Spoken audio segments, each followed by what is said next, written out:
On a wintry day in June 2021, Nesta Chikwengo, a fishmonger, was at White House with her co-workers. A seemingly quiet man approached her and her co-workers and announced that he had some fish to sell. She was looking for fish for resale. With the help of others, she gave in to his trick. He lured her to a place close to Lake Chiwero, raped her, stole from her, and he killed her in a gruesome way and burned all her clothes close to the murder scene, which was near Lake Chiwero. Bride Zhantali's murder and rape spree was about to take a new turn. The name Bride Zhantali sends shockwaves and cold shivers down the spines of survivors and communities in which he operated. Bride was born in Ruvanga village in Chiweshe. His father was Philip Zhantali and his mother was Margaret Mwangu. He did his primary and secondary education at Dandamera Primary and St. Albans Secondary, respectively. When he wrote his ordinary levels, he attained 7 A's and a B. He is said to have been a brilliant student. However, his family was so poor that they could not afford to send him to do his advanced levels. Since he and his sister Benhilda could not go to A level, this created some kind of frustration for young Zhantali, and a new behavior trait began. Could it be frustration which led him astray? Could it be the influence of friends? Could it be the influence of the environment? The one thing that we know is Zhantali became queer, became weird. Eventually, young bride married Silent and they lived in Mavuku. Initially, it was a happy union, but things turned upside down. He became violent. He is said to have become so violent that he beat his wife Silent even though she was pregnant with their first child. At one time, it is said that the landlord had to intervene to save her from this callous, indifferent young man. He even threatened to kill her. According to Alvin Chibaya, a childhood friend of Zhantali, the young man was an easygoing and quiet character at school. However, there was another side to Zhantali. It is the side that frightened him and those around him. He was said to be short-tempered and could get easily agitated. Furthermore, he was a bully at school since he was slightly older than the rest of the students he was learning with. In 2012, Bride Zhantali was arrested for housebreaking and theft. He was subsequently sentenced to 7 years in jail.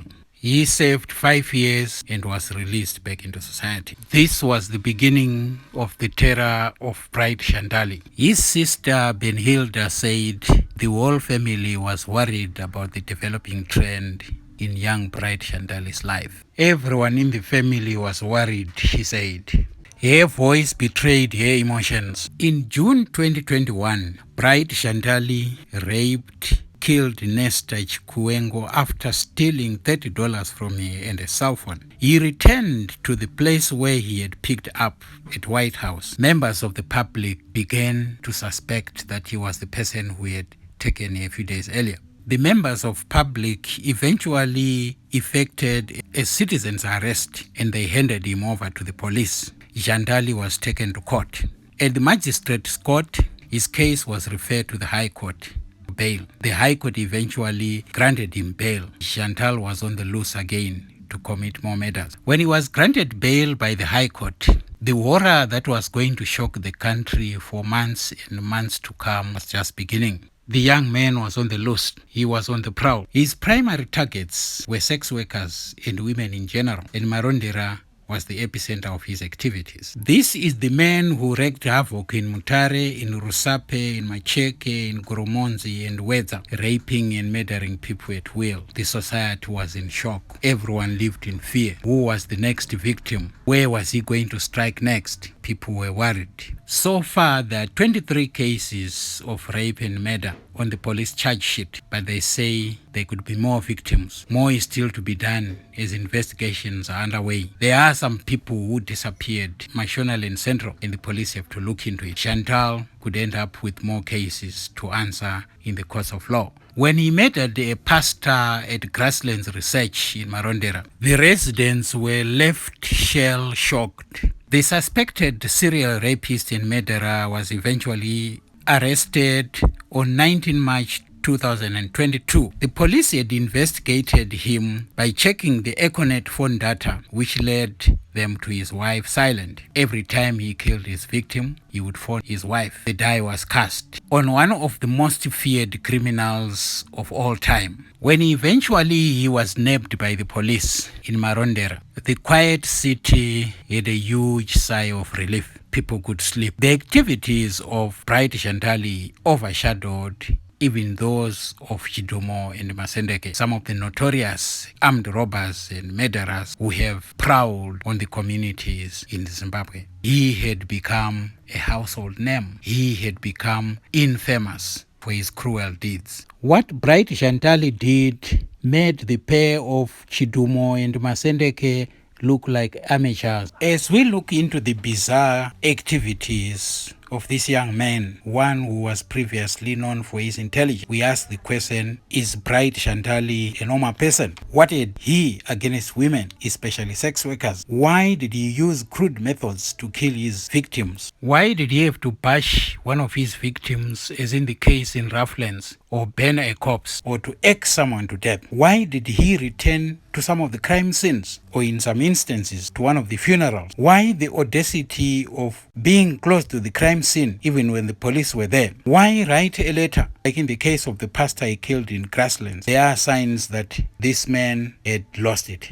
Is this man a psychopath or simply a sadistic killer? A psychopath is an individual whose characteristics are associated with insensitivity, like what he did, killing his victims, lack of empathy, impulsiveness, and superficial charm. A sadistic killer, on the other hand, is one with a personality disorder, one who is antisocial, verbally or physically, one who is inclined to infliction of pain in others, especially in a sexual way, one who is aggressive, one who tortures victims, one who has a tendency to enjoy hurting others, manipulating them through fear. Whatever Zhantali is, the point in question is, he's not fit to be in society. Soon after his arrest, people began to reminisce, began to ask themselves questions. People began to postulate. People began to make arguments. But the point is, we are relieved he has been arrested and believe that the courts will do their work and that this man will be locked for a very, very long time. He has brought so much misery to victims' families, to their children, to their relatives, to communities. The shock and fear still lingers. He is the worst serial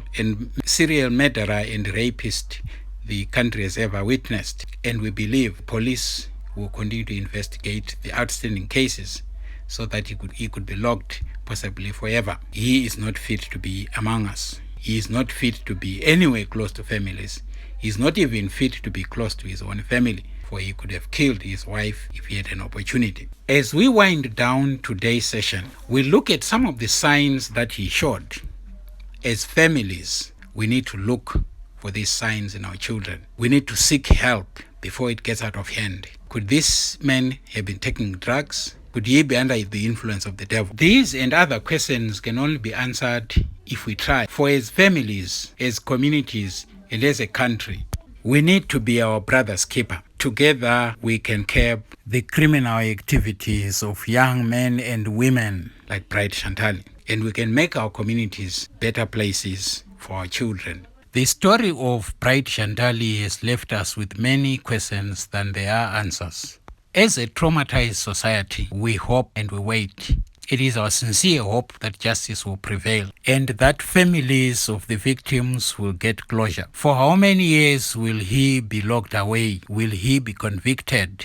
Will he get the maximum sentence? We continue to ask ourselves. We continue to debate the issue.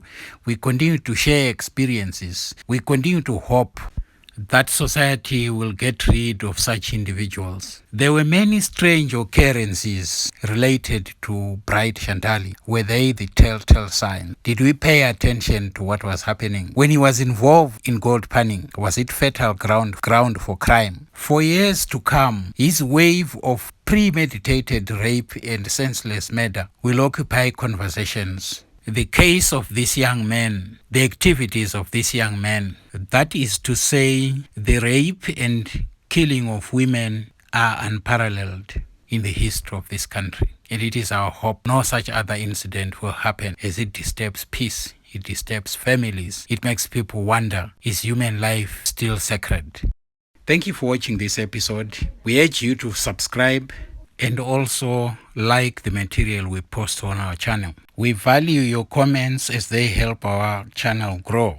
Leave comments in the section below and click on the notification button so that every time we upload a new video, you will be notified. Crime is a serious problem in society. Together we can make it, or we can allow our societies to break into chaos and untold suffering.